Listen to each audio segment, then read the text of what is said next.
Mga minamahal, palabagan po natin tayong dakilang pinakamahal na Panginoon Kristo. Tayo po temporaryong tumayo po. Nato po tayo sa pinaka-importante. Ito, beloved mahal na mangaral, beloved preacher, Perben Valenzuela. Praise the Lord. Amen. Praise the Lord. God bless you po sa ating beloved preacher Mario Ryan. Tayo po manalangin mga minamahal. Praise God. Hallelujah, hallelujah. Mapagpala namin Diyos sa langit, sa banal at makapangyarihang pangalan mo. Aming pinakamamahal na Panginoon Jesus, tao sa puso ko po kami. Nagpapasalamat, mahal na Panginoon, na iyo po kaming pinituksyonan. Pinagpala mo aming pagsamba sa iyo, sa Espiritu at katotohanan nandito. Sa aming kalagitnaan, yung pangako mong banal at matamis na presensya, nagbibigay sa aming kalakasan, kalinaw, kalipay sa padayon ng pagpangalaga diha kanimo. Sa oras na ito, linisin mo kami sa lahat ng pagkukulang. Patawarin kami, mahal na Panginoon, at pagpalain mo yung banal na salita sa oras na ito, mahal na Panginoon, para sa iyong mga anak, mahal na Panginoon, na ito po'y may pamuhay, mahal na Panginoon, magbunga ng mga bungang kinaluluguran mo, mahal na Panginoon. Praise God. Maging abang lingkod, O Diyos, ikaw maglagay ng salita sa aking labi. Mahal na Panginoon, may kasamang pag-ibig at kapangyarihan mula sa iyo, dahil wala akong magagawa kung ikaw'y wala. Kinita na among ginampo po sandalay malapastor na misyon sa way. Ang lahat balakidad lang ng kaway sa pagpapala sa banal na salita ng aming pinakamamahal na Panginoon. Demons of unbelief and doubt, power of darkness, cast out in Jesus' name. Hallelujah, praise the Lord, hallelujah, praise the Lord. Purihin ang kabanal-bangalang pangalan po ng ating pong pinakamamahal na Panginoon Jesus, ang buhay na Diyos na nasa langit po mga minamahal. At bago pong lahat, muli po muna nating binibigay ang pinakamataas na pagpupuri, pagluluwalhati, pagdadakila, pagsamba ay para namin sa ating pinakamamahal na Panginoong Kristo.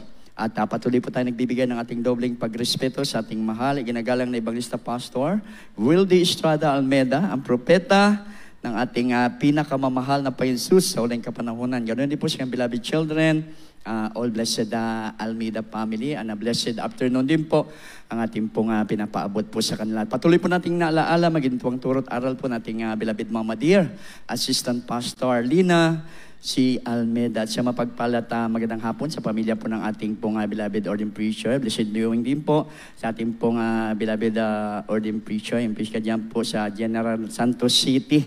Praise God, unang anibersaryo po mga minamahal. Praise God ng praise God, isang barangay po. Hindi ko lang maalala yung pangalan. Mga minamahal, praise God, na yan po mga minamahal ay patuloy pinagpapala po ng ating pong pinakamamahal na Panginoon. At magandang hapon din po sa lahat ng ating beloved pastor workers, beloved preachers, beloved webcast viewers sa buong mundo, sa lahat po ng mga pinagpalang kapatiran, baguhan, matdatihan, sa ating mga mahal na bisita. At muli po ang taas ng pagpaparangal, pagdadakila ay para lamang sa ating pinakamamahal na Panginoong Kristo. Ang lahat na pinagpala, musinggit na praise the Lord. Purihin ang ating pong buhay na Diyos, mga minamahal. Hindi natin pwedeng itanggi, hindi pwedeng itikom ang ating mga labi, mga minamahal, sa pagbigay papuri sa ating pinakamamahal na Panginoon, sa pagtaas sa pangalan ng ating dakilang Diyos, mga minamahal, dahil merong pruweba at ebidensya ang Diyos na mapagpala sa buhay ng bawat isa sa atin, na sa dami-daming Kristiyano sa buong mundo, mga minamahal, sumisigaw na pinagpala sila, mga minamahal, praise God. Ngunit tayo ang totoong pinagpapala ng ating pong pinakamamahal na Panginoon. Dahil ang sanlibutan, pinagpala lang sila sa material na bagay. Amen po ba? Praise God. Pero yung mga totoong Kristiyano, totoong mga naglilingkod sa ating pinakamamahal na Panginoon, ang ating pong, sa panambahan pa lang grabe ng presensya ng ating pong pinakamamahal na Panginoon. Sabi ng Biblia, pag may presensya ka ng Diyos, may banal na Espiritu Santo na kumikilos sa iyo pong buhay, ikaw ay sa Diyos. Amen po ba?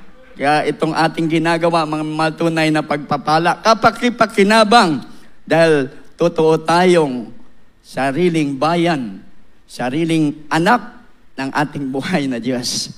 Everybody shout, praise the Lord. Everybody shout, hallelujah. Kasi yan po yung palatandaan na anak ka ng Diyos, tunay ka na bayan ng Diyos, katauhan ng ating mahal na Panginoon, pag lagi pong kumikilos, mga minamahal, ang presensya po ng ating pong pinakamamahal na Panginoon. Dahil yan po ang selyo. Tatak po yan. Yan yung totoong pruweba at ebidensya.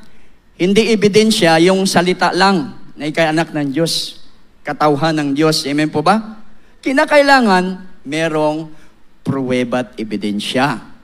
At dito po natin matagamtaman yan sa totoong gawain ng ating pong pinakamahal na Panginoon. Everybody shout, praise the Lord. Pumalakpak po tayong lahat sa ating pinakamamahal na Panginoon, mga minamahal. Praise God. Dahil may sikreto kasi yan eh. Mga minamahal, praise God, para magkaroon ka ng laging presensya ng ating pinakamahal na Panginoon, meron pong sikreto yan. Amen po ba? Kaya hindi lang puro salita, mga minamahal. Praise God, sa social media, maraming ganun eh. Amen po ba? Dito, may huyop-huyop pa, nagmimilagro. Tumba. Amen po ba? Gumagaling yung cancer. Alam niyo po kasi, sa Biblia ang yawa, ang kaway, Satanas, nagpapagaling din. Amen po ba? Pero ang kanya pong binibigay na kagalingan, mga minamahal, temporaryo. Amen po ba? Mga minamahal, praise God. Pero sa ating pinakamamahal na Panginoon, pag nagbigay ng kagalingan ng ating pinakamamahal na Panginoon, masatisfied ka. Dahil hindi ka na pabalik-balik sa ospital. Amen? Hindi ka na babalik-balik sa butika, mga minamahal. Dahil ang totoong kagalingan, hindi na kailangan ng gamot. Hindi na kailangan ng ospital.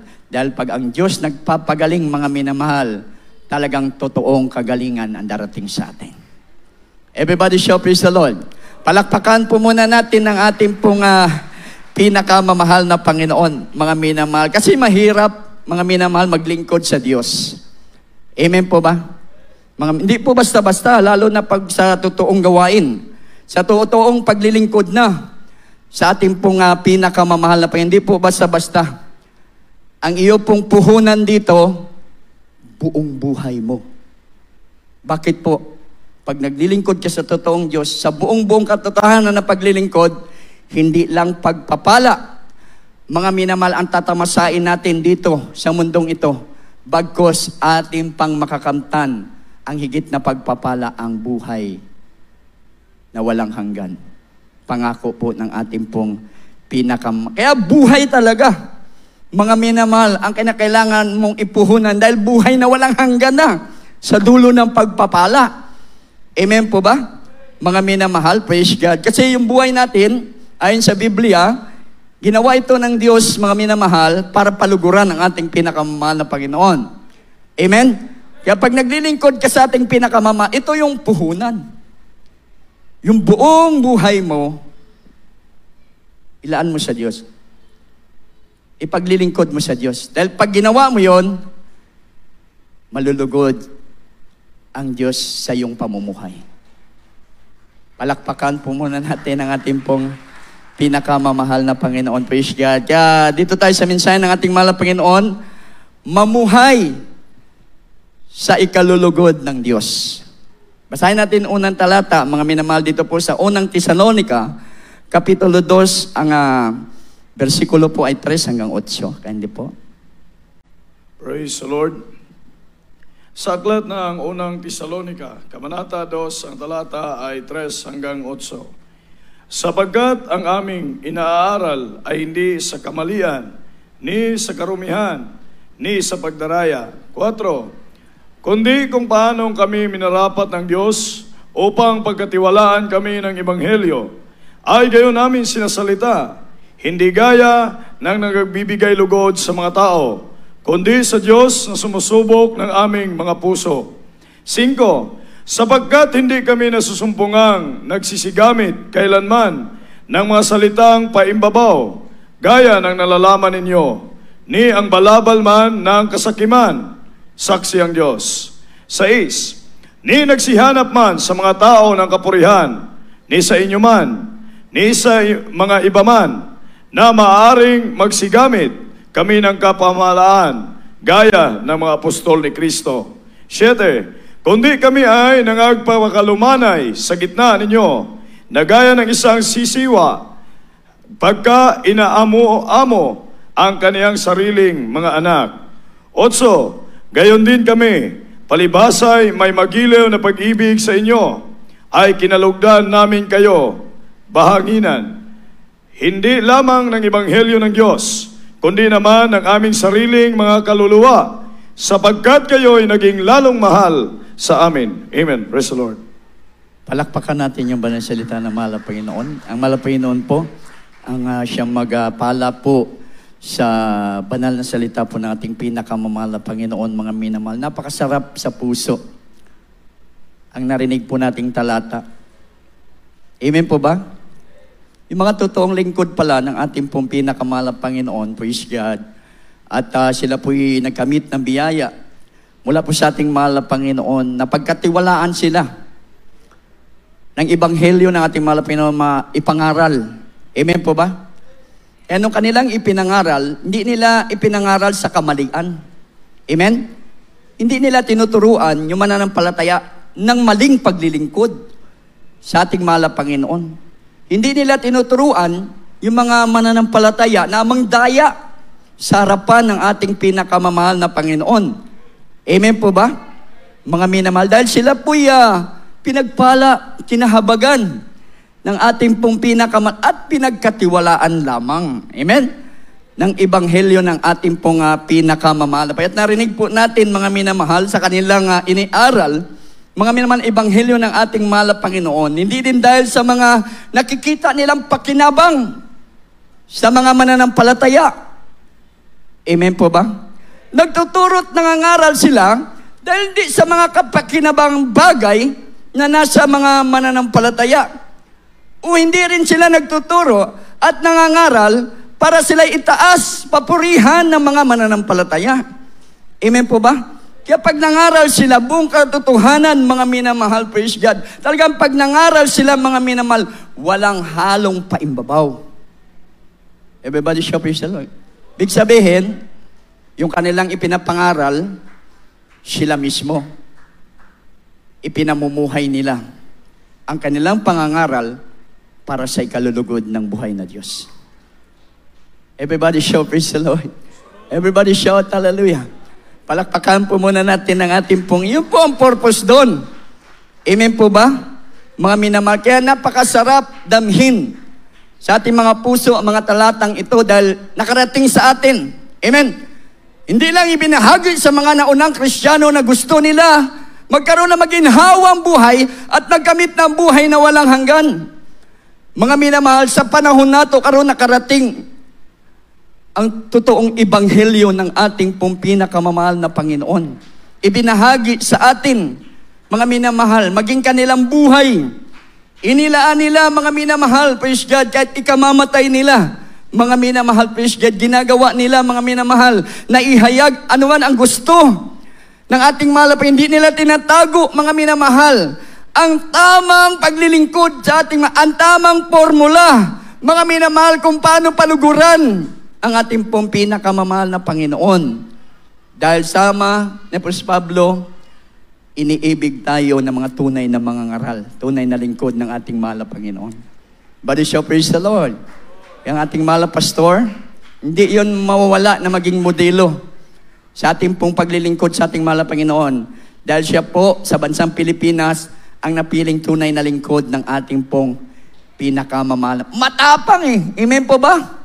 Talagang kahit mga minamahal, masuko ang reliyon. Sa paulit-ulit na sinabi, nalayuan yung Diyos-Diyusan. Amen po ba? Nalayuan yung ribulto. Hindi yan kapakipakinabang. Ang ribulto at ang Diyos-Diyusan, turo yan ng tao sa reliyon. Amen po ba? Para itaas sila. Para sa kapakinabangan ng mga mananampalataya nila. O sa kapakinabangan. Praise God, mga minamahal. Ng mga pag-aari. Kapakinabangan, mga minamahal, praise God, sa kanila pong sarili lang. Everybody shout, praise the Lord. Everybody, kaya mayayaman sila eh. Amen po ba? Mga minamahal, praise God, yung mga nagtuturo sa reliyon, mga minamahal, praise God, kasi sila po'y umaaral ng kamalian. Amen po ba? Yung ating mahal na pastor, hindi nagtuturo ng kamalian. Inaaral mabuti ang Biblia. Inaalam mabuti ang kalooban ng ating pinakamamahal na Panginoon. Dahil sa paglilingkod ang nakataya dito, buhay ng bawat mananampalataya. Everybody shout, praise the Lord. Everybody shout, hallelujah. Yan ang sabi ng mga tunay na alagad dito, mga may ginagawa nila yan. Hindi para sa pagbigay lugod sa tao. Ang mahal na pastor, hindi niya ginagawa para bigyan lugod ang tao, itaas ang tao, kundi bigyan lugod ang ating buhay na Diyos. Everybody shout, praise the Lord. Everybody shout, hallelujah. Kasi, delikado kasi, mga minamahal.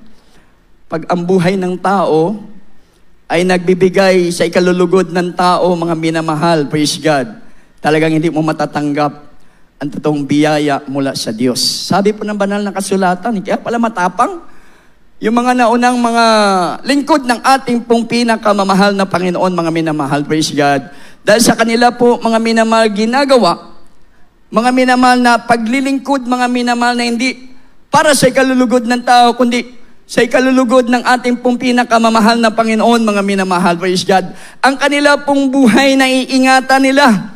Ang kanilang kaligtasan na iingatan nila, mga minamahal. Dahil pag ang iyo palang pamumuhay sa ikalulugod ng ating pong pinakamamahal na Panginoon, mga minamahal, praise God, talagang ang tunay na biyaya, makakamtan po natin. Amen po ba?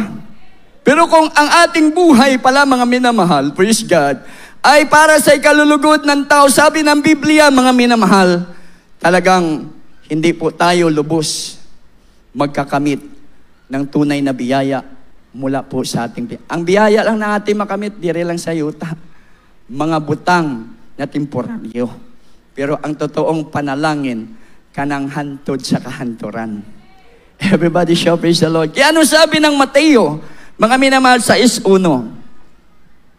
Praise the Lord. Sa aklat ng Mateo, Kabanata 6, ang talata ay 1. Mag-ingat kayo na huwag magsigawa ng katwiran sa harap ng mga tao upang kanilang makita. Sa ibang paraan ay wala kayong ganti ng inyong Ama na nasa langit. Amen. Praise the Lord. Palakpakan po natin ang ating pinakamamahal na Panginoon. Everybody shout, praise the Lord. Mag-ingat kayo na huwag magsigawa ng katwiran sa harap ng mga tao. Pinag-iingat. Amen po ba? Ang bawat mananampalataya, mga minamahal, praise God, na kung gagawa tayo, huwag tayo, mga minamahal, gagawa ng ayon sa katwiran ng tao. Ngayon, sa panahon na ito karon, mga minamahal, talagang marami na rin Kristiyano. Ang talagang ganilang gawa ay sa katwiran na ng tao. Araw ng pananambahan. Miyerkules wala sa gawain. Kasi bakit? Sinasabi ng iba, may overtime sila. Kailangan iras ang trabaho dahil yun utos ng kanilang amo. Hindi nakakadalo ng medic service. Ganon din pag overnight, mga minamahal. Kailangan nila, mga minamahal, praise God, mag-overtime pa. Sa kanila pong mga trabaho, mga minamahal, 8 hours ka magtrabaho sa buong hapon. Dadagdagan mo pa ng 4 hours, pagod ng katawan nun. Amen po ba? Mga minamahal, nag-o-overtime sila sa araw ng overnight. Mga minamahal, hindi sila sumasamba ng overnight. Nag-uumpisa yung ating overnight dito, mga minamahal, alas 9. Kaya yung iba nag-overtime hanggang alas 10 po, mga minamahal. Pagdating ng alas 10, talagang antok na. Uwi sa bahay, paghiga ng katawan, di na nakatayo. Paggising sa umaga, hindi ako naka-overnight. Kasi bakit po, mga minamahal? Sabi sa kanyang trabaho, kinasalangan sa araw ng Friday na ito, iras din natin ang ating mga kota. Kailangan makuha natin ang kota para sa ating mga promotion. Katwiran po ng tao yan. Amen po ba? Mga minamahal, sabi, mag-ingat kayo na huwag magsigawan ng katwiran sa harap ng mga tao upang kanilang makita sa ibang paraan ay wala kayong ganti ng inyong Ama na nasa langit. Ganyan yung iba Para malugod ang kanilang mga boss, ang kanilang mga supervisor, mga minamahal, talagang sila po'y gumagawa sa katwiran ng nakakataas po sa kanila. Pinapakita nila yung the best nila na trabaho. Pero pagdating naman sa obligasyon, sa ating pinakamahal pa, hindi na sila makita ng mahal na Panginoon.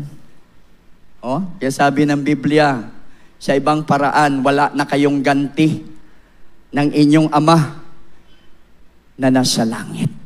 Pag nandito ka sa overnight pag buong magdamag ka, nagpupuri, nagpapasalamat sa ating pinakamahal Panginoon. Grabe, sa buong magdamag, ang presensya ng Diyos, mga minamahal, talagang ibinubuhos niya sa bawat isa po sa atin, mga minamahal. Amen po ba? Yun po yung ganti. Yun po yung reward, yun po yung pagpapala. Kung hindi po tayo mga minagagawa sa katwiran, kung mag-iingat po tayo, mga minamahal, na gawin ang katwiran ng tao, mga minamahal, bago po ang kalooban ng ating pong pinakamamahal na Panginoon. Kinakailangan lagi muna ang kalooban ng Diyos bago ang katwiran ng tao. Palakpakan po muna natin ang ating pong pinakamahal na Panginoon. Kasi kung unahin natin yung katwiran ng tao, pinag-iingat po tayo. Amen po ba? Mga minamahal, praise God. Dahil baka hindi po natin matanggap ang ganti mula po sa ating pong pinakamahal na Panginoon. Napakahalaga ng presensya ng ating pong pinakamahal na Panginoon Kung lagi po natin ito nararamdaman, di lang sa bahay, sa pananambahan, mga minamahal, continually dapat, sama sa kuryente ba? Pag ang kuryente tuloy-tuloy, laging may power ang mga ilaw. Amen po ba? Pag wala nang dumadaloy na kuryente, wala nang ilaw hindi na umiilaw yung mga ilaw, mga bumbilya. Ganon din ang Kristiyano, mga minamahal. Pag wala nang ilaw ang Kristiyano, napakadelikado. Pag walang presensya ng Diyos, mga minamahal, ang Kristiyano, napakadelikado. Amen po ba? Bakit po? Pag wala na yung banal na Espiritu, yan na ang pagkakataon ng kaaway ng ating pinakamamahal na Panginoon. Marami ng problemang darating. Amen? Sa buhay po natin, mga minamahal, praise God. Kaya kailangan po natin i-maintain. Mga minamahal, gawin, mga minamahal, praise God, ipamumuhay ang ikalulugod ng Diyos. Everybody shout, praise the Lord. Huwag kang absent kahit anong mangyari. Kahit sa social media, pilitin mo. Mag-overnight ka sa social media. Amen po ba? Dahil yung ating Diyos, buhi nga Diyos. Makita ng Diyos kahit sa social media. Mga minamahal, dahil sa kabisi ng iyong buhay, talagang panahon nato karon iba na Amen po ba? Mga minamahal, dumarating talaga ang pagkakataon na halos hindi mo na may akbang ang iyong katawan, iyong paa, patungo sa banal na gawain, mga may social media na. Grabe ang pag-ibig ng ating pong pinakamamahal na Panginoon. Sama sa pag-ibig ng mga tunay na lingkod ng ating dakilang Diyos. Everybody shout, praise the Lord. Hindi tayo bibitawan ng Diyos. Pag ang pag-ibig talaga na mula sa Diyos ang kumikilos sa atin, kahit tayo minsan nadadapa, nanghihina, nang lulupaypay, mga minamahal, hindi bibitaw ang pag-ibig ng Diyos sa bawat isa sa atin. Kaya wag din tayong bibitaw sa pag-ibig ng ating pinakamamahal na Panginoon. Amen po ba? Upang patuloy po natin maipamumuhay ang kalugod-lugod sa harapan ng ating pinakamamahal na Panginoon. Body show, praise the Lord. Sama ng mga apostol, grabe. Mga minamahal, ang kanilang pong ginagawa. Kahit po ang kanilang buhay ay mahirapan, mga minamahal, praise God, dumating sa punto, mga minamahal, na sila po'y talagang inuusig na, pinipersecute na, mga matindi na. Yung mga pagsubok, mga minamahal, na dumarating po sa kanila, hinuhuli na sila, tinutorture na sila, mga minamahal, sinusunog na yung ilan sa kanila, mga minamahal, pero hindi po nagbago ang kanilang pamumuhay, mga minamahal, sa harapan ng ating mahal na Panginoon, bagkus mas lalo pang nag-init na kanilang ipinamumuhay ang kalugod-lugod na pamumuhay sa harapan ng ating pinakamamahal na Panginoon. Amen po ba? Mga minamahal, ginagawa pa rin nila ang mangaral, mga minamahal, ng salita po ng ating dakilang Diyos. Ginagawa nila yun, mga minamahal. Hindi para paluguran sila ng kapwa nila mananampalataya, kundi para paluguran ang ating pinakamamahal na Panginoon. Yung buhay na palakpak po para sa ating pong pinakamamahal. Kasi yan po yung buhay ng mga totoong Kristiyano. Amen po ba?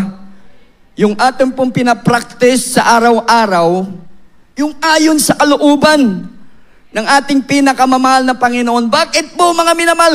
Nung wala tayo sa ating mahal na Panginoon, gusto nating kapayapaan, gusto nating kagalakan, magbago ang ating buhay. Hinahanap natin ng buong puso ang ating mahal na Panginoon na habag ang Diyos sa atin, inilapit niya tayo sa kanyang pag-ibig, mga minamahal.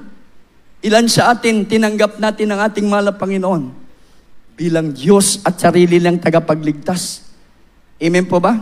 Nagpabautismo sa tubig sa pangalan ng ating pinakamamahal na Panginoong Hesus. Nakita natin ang pag-ibig ng ating pinakamamahal na Panginoon.